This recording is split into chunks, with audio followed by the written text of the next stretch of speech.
एक लड़का गलती से एक लड़की से टकरा गया और दोनों के ईयरफोन एक साथ जमीन पर गिर पड़े।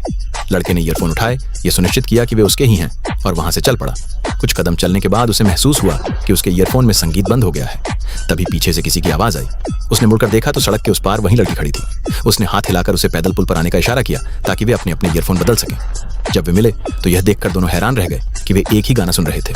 लड़की मुस्कुराई और अलविदा कहकर चली गई। उसे दूर जाते हुए देखकर लड़के के मन में उसके प्रति जिज्ञासा जाग उठी, लेकिन जल्द ही उसने देखा कि उसका एक बॉयफ्रेंड है और उसके दिल में हल्की सी निराशा भर गई। उसे लगा कि उनकी यह छोटी सी मुलाकात यहीं समाप्त हो गई, लेकिन अगले ही दिन उसकी उससे फिर मुलाकात हो गई। वह उससे बात करने ही वाला था कि अचानक एक कुत्ते ने उसे डरा दिया और उसका फोन उसके हाथ से छूटकर उड़ गया। बिना एक पल गंवाए लड़की उसे पकड़ने के लिए पानी में कूद गई। लड़का उसका धन्यवाद करने ही वाला था कि उसने उसके पीछे लगा फव्वारा देख लिया और जल्दी से फोन उसके हाथ से वापस ले लिया। अगले ही पल फव्वारे का तेज पानी लड़की पर बरस पड़ा और वह पूरी तरह भीग गई। अपराध बोध से भरे लड़के ने माफी के तौर पर उसके लिए नए कपड़े खरीदने की पेशकश की, लेकिन लड़की केवल मुस्कुरा दी, अपना भीगा हुआ बैग उठाया और वहां से चली गई। उस क्षण लड़के के मन में उसके लिए और भी गहरी भावनाएं जन्म लेने लगी। घर लौटते समय उसने फिर उसी परिचित चेहरे को देखा। लड़की का अभी उसके बॉयफ्रेंड से ब्रेकअप हुआ था और उसकी अंगूठी पानी में गिर गई थी। वह उसे निकालने के लिए झुकी ही थी कि लड़का दौड़कर आया और उसे पीछे खींच लिया। दुर्भाग्य से उसका एक जूता भी पानी में गिर गया। यह सब देखकर लड़की का दुख और बढ़ गया। राह चलते लोगों की हंसी और तानों से उसे बचाने के लिए लड़के ने उसे अपनी पीठ पर बैठाकर ले जाने की पेशकश की।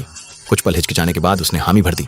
चलते चलते वह फूट फूट कर रोने लगी, इसलिए लड़के ने उसे नीचे उतार दिया। तब उसे एहसास हुआ कि वह बाहर से भले ही मजबूत दिखती हो, लेकिन अंदर से बहुत नाजुक दिल की है। जब वे उसके घर पहुंचे तो लड़की ने देखा कि उसे बचाने के दौरान लड़के को चोट लग गई थी। उसने उसके घावों पर मरहम लगाया। फिर उसने घर में रखी सभी खतरनाक चीजों को एक डिब्बे में बंद कर लिया और अपने साथ ले गया, क्योंकि उसे डर था कि कहीं वह दुख में कोई गलत कदम न उठा ले। उसकी इस परवाह ने लड़की के दिल में गर्माहट भर दी। ये सुनिश्चित करने के बाद कि वह सुरक्षित है, लड़का वहां से चला गया।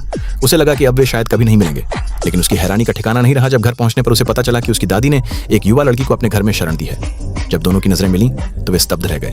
उनमें से किसी ने भी नहीं सोचा था कि वे इतनी अप्रत्याशित और अनोखी परिस्थिति में फिर से मिलेंगे।